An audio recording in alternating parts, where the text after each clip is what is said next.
just gonna cough? Yeah, no, do it right now. This is great. You're listening to Louder. This is MD13 from Sumo Cyco. You're listening to Sever cough from the band Sumo Cyco. You're listening to Louder. Rock on. That's her sniffling. So I'm again here with Skye and Matt. How are you guys doing?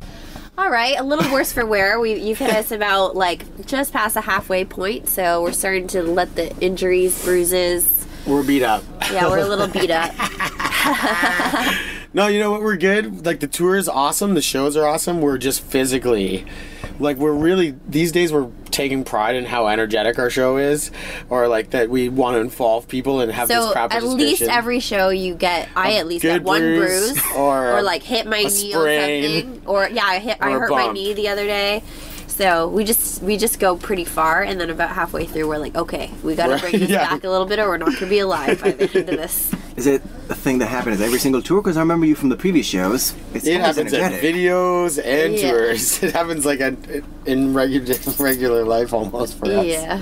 Well, I usually don't ask about music, but now you have some new music coming out. Yeah. Anti-Anthem was released just a few weeks ago, and I think we can finally talk about the new album. Yeah. So, hit it. Well, Anti-Anthem is the first single off of our record. It's called Opus Mar. Which means? Opus Mar is like, well, an opus is like a collection of work from a certain composer, so that's us. And then Mar, I saw this really cool definition of Mar, which is like a scar or blemish or like a... To imperfect something. To make something imperfect. Yeah. And I like the idea of... Our songs are imperfect. Well, no, I like the idea of a train called Opus Mar that kind of like barrels through, and it's like each train car is like represents a different song, and it's like doesn't stop for anything, and it's like, you know, just like this powerful force that nothing can get in its way or it'll just run it over, and it's just like it's polluting as it's going, and it's just making like a mess of... She likes this train. I love this train idea. Oh, so I kind of, because we have themes for our last record, we had it all like continue as a story through Cyco City, and then I thought, how can we make the new record have some sort of a theme, but not be exactly the same amount of work as it was to continue stories one after another from the But we screwed up because it's still just as much work. You think so? Well, didn't you think that last video took that? It was still 2 months for us building that thing. Yeah, but we also have this. We also have the set done. Says, we have the set done. We have it half done.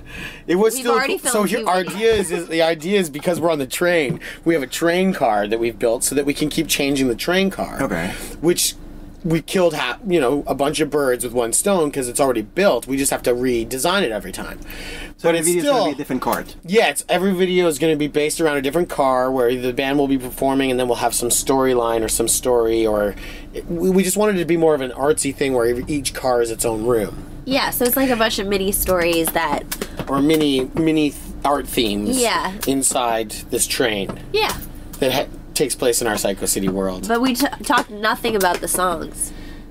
In the videos. Or asked us what's up with the new record and all. We didn't talk about the videos. Well, you know what? The videos are the most fun, obviously. Yeah. It's like we love the songs, and we're still, that's what we are as a band. We love our songs and we take pride in them, but the videos they accentuate us. Like, that's what we do. We come up with these ridiculous ideas, and Scott and I figure out how to do it. But as far as the music goes, what would you say about the record?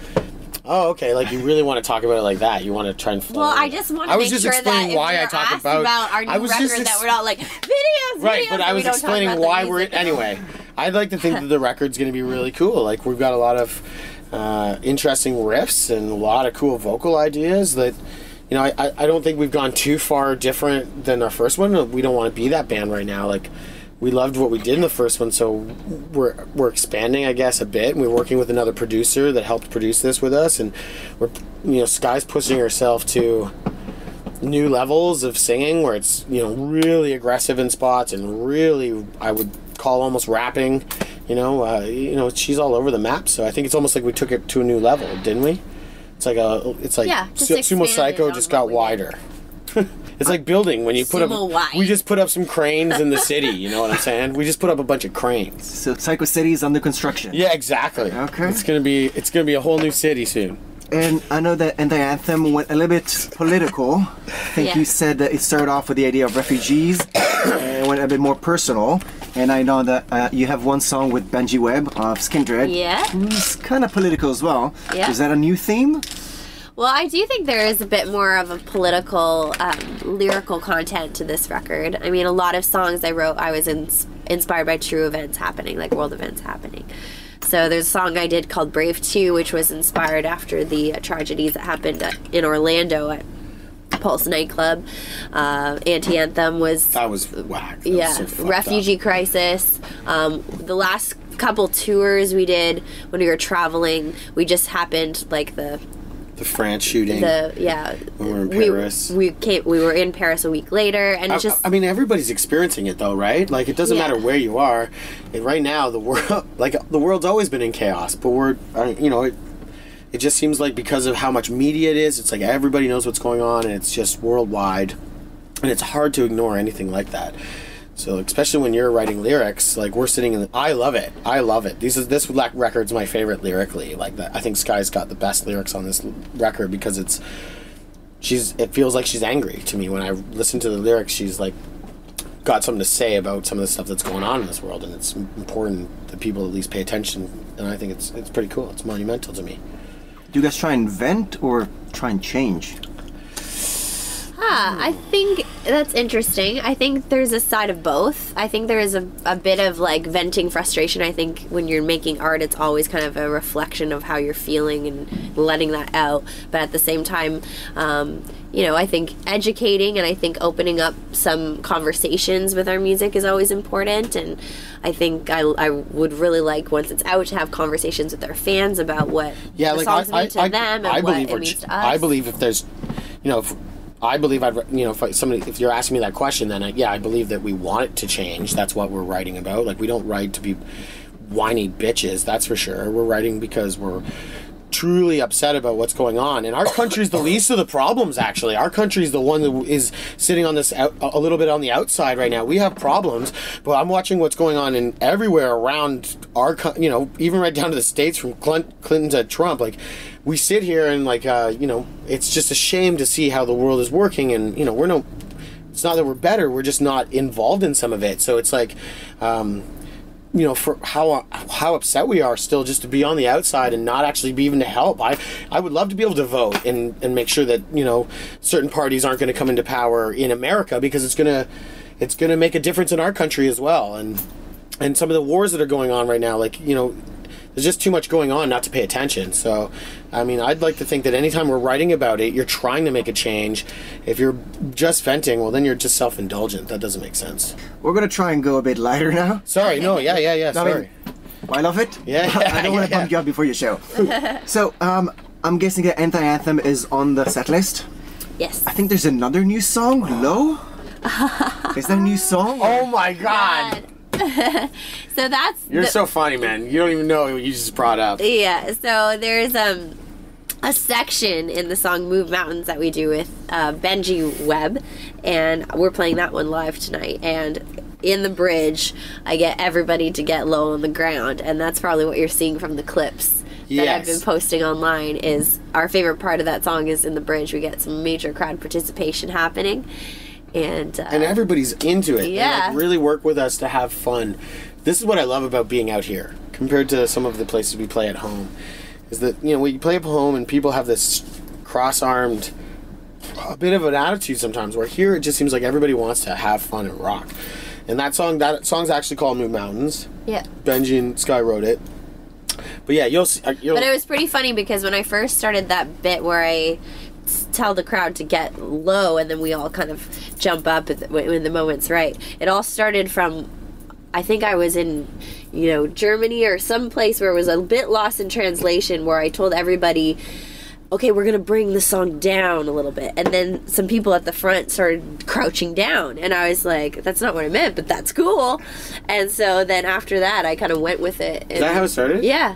Really? Remember, I was like, we're going to bring the song down a little bit. Bring it down. And then everybody was going down. And then I was like, okay, so everybody get down. And then we like... Now it's like when we're writing songs, or at least our set, we're trying to think like, what else can we do like that? Because there's nothing better than crowd participation, that like when people are that fun with us. Like it's, you know, last night or the night before? I think Southampton was, I'd say almost the whole damn crowd decided to get down. Like usually it's like the couple hundred right in her vicinity, right at the front of the stage, and then there's like those, you know, back people that are drinking at the bar that are just like, but it felt like everybody but two girls, you know. There's two girls sitting there with their beers being all cool. They're not even looking around to see that they're the only two chicks, but when they did, it was like they all realized like, oh, Skye went over, was like, hey, just so you know, you're the only two standing up. They were like, ah. And it was like cool, because when she got them to jump, everybody's jumping. I was like, that's like close to me. Like there's a closeness I like. Do you guys have any on-stage collaborations with the guys touring with you? No, not on this one. There's one from Kaleido. Yeah, Alien Ant Farm and Kaleido had toured together a bunch of times before and I think this. Christina, the singer, and Dryden have done a song together before. Yes. So they do a little collab at the end of the set. I feel like Jared can do Benji's part. Yeah, right. You know what, Jared could, but Jared's like, you know, he's in his own place. He's about to go on stage. We don't, you know, I respect that guy. He's been doing it for years, and when we first saw them, I was like, this is cool, but you know, as every time I watch them more, I'm like, this is really cool. There's a lot of good playing, and he's really serious about doing his thing. But yeah, I wouldn't bug him about it though. Like it's like one of those things. I feel like this tour in particular, like everybody's like really kind of like serious when they get on stage about like kicking ass and just doing their show. Yeah, it feels like what was it? Like somebody else talked about it. It was like all four bands are bringing their A game right now. Yeah, it feels like we're all trying to be headlining bands on this tour. Yeah. Not that we're trying to be egotistical. It just does feel that way. We can feel the vibe, eh? Yeah. It's like everybody's playing off each other. Like, oh, that band went real hard tonight. We got to be harder than them. Yeah. Bring it. So you're still staying friends with the Alien Ant Farm guys? Yeah, they're good. You're not stepping on their toes. No. Are you kidding? We've seen what they can do. Terry punched some guy out at a show. Like the guitar player knocked, you know, just came off the stage and bashed some guy in the head for, I don't know what happened, but I remember Skye going like, oh, let's not get punched in the head by that guy. And I was like, yeah, that's a good idea. So we've been cool with them. Yeah, they're nice people. And I know you guys just reached 200% on your pledge campaign. Yeah. So what does it mean that we're going to get more tracks on the album? We're getting, well, it's the tracks, we're longer. We're up to 13 songs that we feel like that we are, that we're committing to, aren't we? Yeah. We still haven't finished the exact track listing yet, but we're working hard on it. But yeah, we're really excited that there's been so much participation in the crowdfunding campaign, and I mean that extra funds that we make from that definitely go into more band related stuff. So better videos, helping for everyone, paying for the co-producer, basically like James LaRock, who's his name's James Lowry. Do I pronounce that right? How do you pronounce it? Lockery. Yeah, that's why it's LaRock Lockery. Oh. Yeah. Okay, well, James LaRock, Lockery. We're both fans of him as a producer. He did Skin Dread's Union Black, Kill the Power, and Volume. And I love the tones of it and the vibe, and Skye loves that band. I do too. Well, I basically cyber-stalked him as soon as I realized he worked with my favorite band, Skin Dread.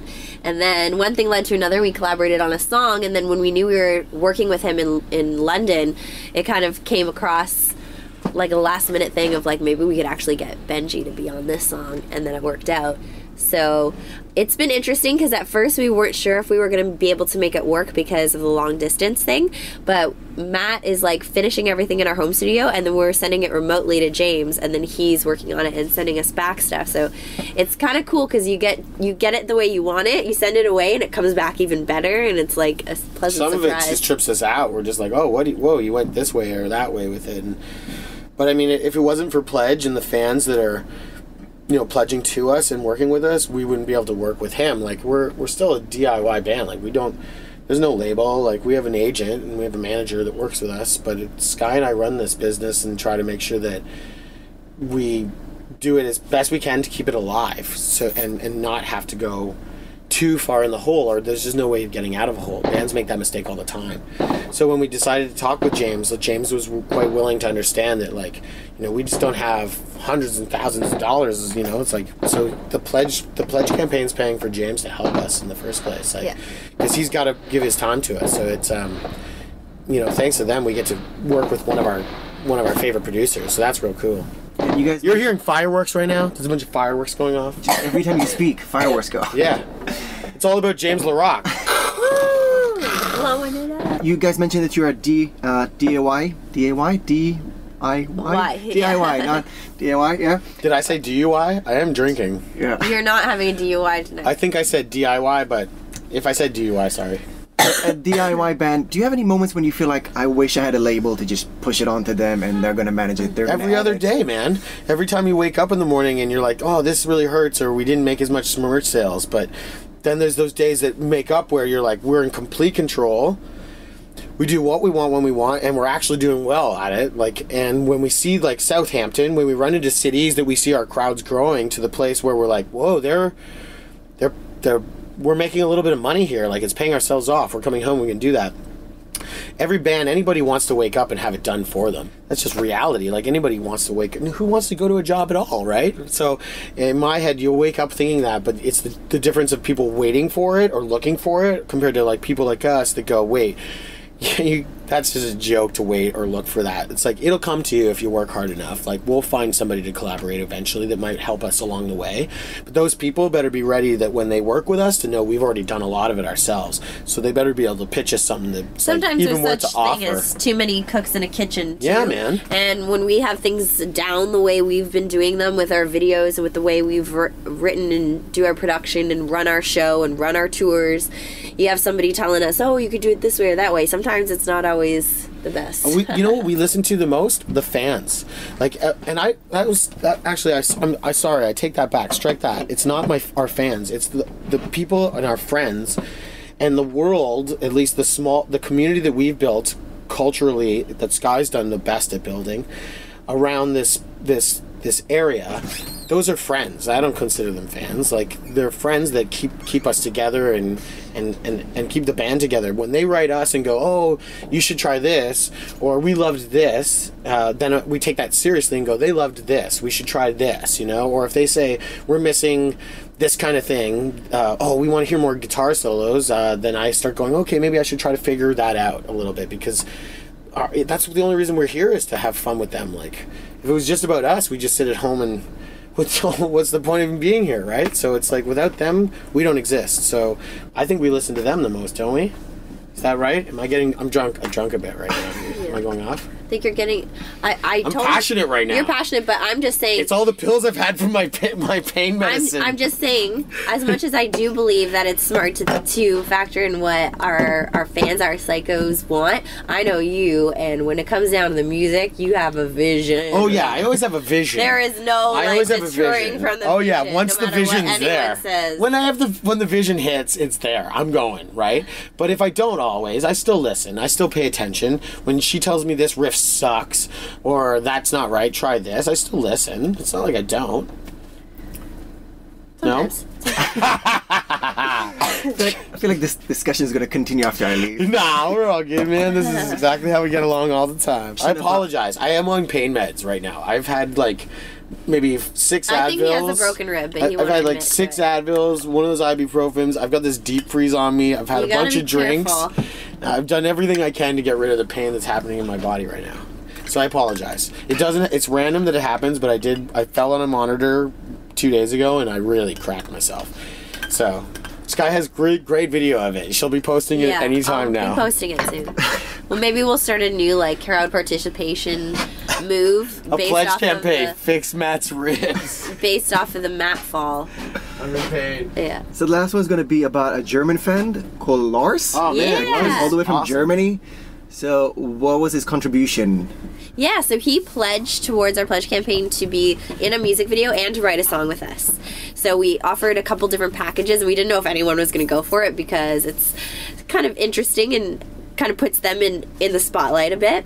But he did an amazing job. It's his first time ever dressing up or acting or doing anything, and we even made him help us finish the set because we had to paint things and cut things and construct things, and he was up till like 2 in the morning with us using the power tools and drilling and nailing into the wall. And he paid good money to come to work. You guys put you to work. Yeah. Him to work. He said he wanted to be part of the experience. That's what we offered. Yeah, so we gave him the it really, for him, it was exactly what it would be like to be a member of our band. Yeah. We gave him that experience. No, not only that, he played on the track. Yeah, he played drums on a track that we wrote with him together. Yeah, we were hanging out. He wanted to write a track, and he never even told us he was a drummer for the first time. We were just showing us some songs, and I was like, oh, you know, and all of a sudden he's like, oh, I play drums. And I'm like, really? Well, show me. So he sits on the kit in our studio, and he laid into his drums like pretty good. I'm like, this is awesome. So instead of us like working out these ideas, I grab my guitar, I plug it in, I turn it up, and we went for about half an hour and worked out like 4 or 5 riffs, and then like I mic'd up his kit, recorded them. So like we've got this song that we're gonna put out probably on a B-side. It won't be on the record because I don't want to give him writing credit on the record, but. Sorry, Lars, but it'll be a great B-side that we'll probably release. Because it's amazing. It's amazing that he played on it. If I was him and I wanted to write with one of my favorite bands, I'd be even more stoked that I actually got to play on it and say that I actually jammed on it. He played a great track. And it wasn't all work. It was some fun. We took him to Niagara Falls. And we went and partied hard. We went partying. We took him had a Canadian bonfire, made him s'mores. What's the difference between an American bonfire and a Canadian bonfire? It was in Canada. Yeah, that's it. We were in Canada, so we had a Canadian bonfire. I guess you can't say we were in Detroit. That's really right. I actually had the 4th of July in the U.S. and we had what I called the Canadian s'mores because we couldn't light a fire, so we just did it in the microwave. She introduced Lars the s'mores, and he was pretty. He really liked it. Yeah, he liked them. Who wouldn't? We had neighbors that just luckily had s'mores randomly sitting around. So can fans still do it? Can they still join the production side of the album? So that stuff is pretty much over with because we're pretty much done the production and writing. So they can still pledge though, right? They can still pledge to get the record and to have some of our still exclusive packages and stuff like that. But just because we've already finished certain parts, we can no longer have someone do backing vocals when we've already kind of done the vocal side of things. But we might even put up a couple more pledges, who knows, in the next coming weeks before the release. So yeah, keep an eye out on Pledge Music. So I think we covered most things, but is there anything else you want to add, especially if you want to add the ETA of the train coming into Cyco City train station? Skye and I we don't argue, but we keep talking. Skye's like super... March 2017. Yeah, you finally fell for it, eh? Because she was like February. It's coming February, but she's starting to become more realistic. I was like, it's going to be March. But we will get it by March. If we set our goals are real close, that's why I said March. It's 1 month difference. She was on February, but I think it's going to be March. I'm pretty sure we can make March happen. It's worth it. What's 1 more month, right? It's a short month. Once it comes out, I think everybody will be stoked. There's lots of cool songs. This girl's going to blow everybody away with what she's doing on this record. Okay, never mind the fact that we made some cool music, too. Anything else you want to add? You want a drink? Everyone should go check out sumocyco.com and check out our Pledge Music campaign at pledgemusic.com/sumo-cyco. And check out Kaleido. That was the opener band tonight. And check out Head PE. We've become friends with them. They're good guys. And Alien Ant Farm, for how long they've been around, they're great to watch. It was like, you'll like them too tonight. They're really good. So, you know, everybody that's listening or reading this, tell them to check those bands out as well. Okay, guys, thank you very much. Thanks, Thank you.